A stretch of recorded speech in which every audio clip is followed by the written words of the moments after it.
Ma mère voulait que je disparaisse de sa vie. Je lui ai donné exactement ce qu'elle demandait. Aujourd'hui, elle est malheureuse.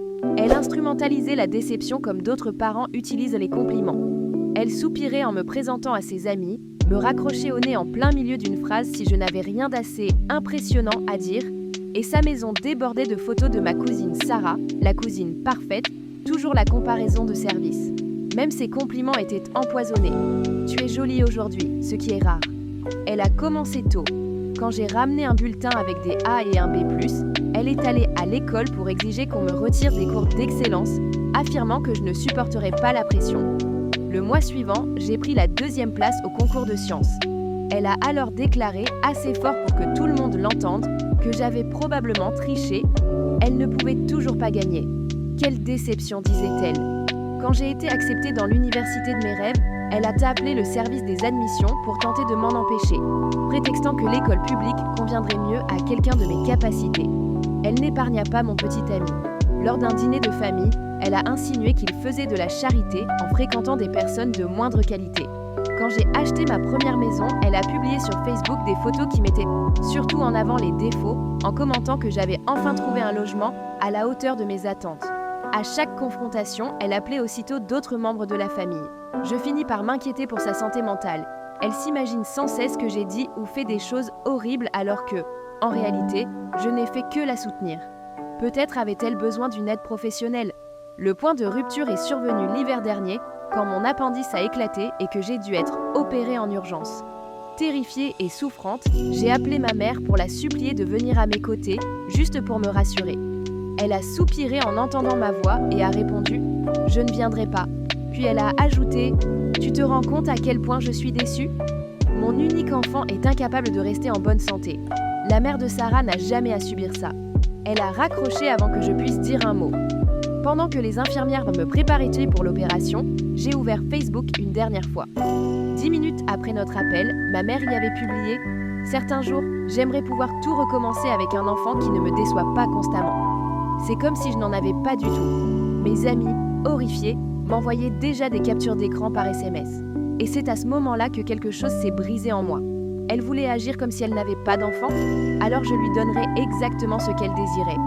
J'ai décidé de m'appuyer sur ses propres mots. J'ai commencé doucement. J'ai changé mon message vocal. Vous êtes sur la ligne commémorative de la fille de Hélène. Veuillez laisser vos condoléances après le bip. Ensuite, j'ai fait livrer des fleurs funéraires chez elle. Le terrain était prêt. Maman m'a appelé 37 fois ce jour-là. Je n'ai décroché aucune fois. Puis j'ai envoyé des cartes de condoléances à nos proches. Je pense à vous en cette période difficile. Je les signais simplement « Un ami qui se soucie de vous ». Chaque fois que je croisais ses connaissances de l'église au supermarché, je leur glissais d'un ton triste « Je prépare une cérémonie commémorative. Vous savez, maman disait qu'elle aurait mieux fait de ne pas avoir d'enfant. » J'ai décidé de respecter ses souhaits. La rumeur s'est propagée rapidement. Bientôt, ses amis lui demandaient sans des détails sur la cérémonie. Quand elle tentait d'expliquer que je n'étais pas vraiment morte, cela la rendait encore plus ridicule. « Tu as dit que tu n'avais pas d'enfant, mais tu en as un ?» lui lançait-elle. « C'est insensé, Hélène. Le coup de grâce, c'était ma cérémonie organisée le même jour que le déjeuner de la fête des mères de son club caritatif. J'ai loué le centre communautaire juste en face du country club.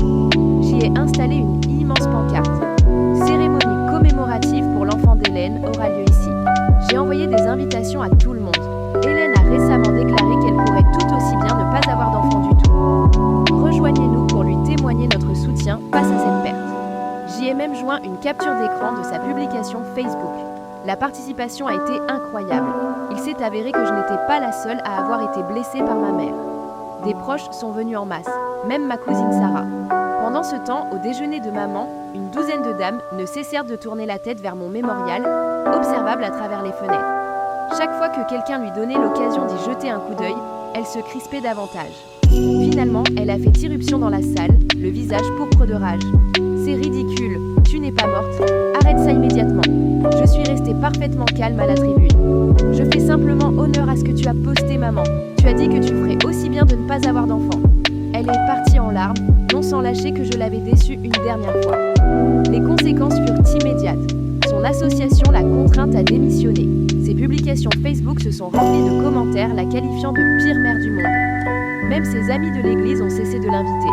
Et le plus beau, c'est qu'elle ne pouvait pas pas jouer les victimes sans devoir expliquer pourquoi sa propre fille organisait une cérémonie commémorative pour elle-même. Elle s'était piégée toute seule. 6 mois plus tard, ma mère m'accuse toujours d'être dramatique. Mais elle a cessé de publier des messages sur mes échecs et d'étaler des comparaisons avec Sarah. Elle m'a même écrit une lettre, implorant une réconciliation et me demandant d'affirmer qu'elle avait été une bonne mère. Je l'ai simplement brûlée.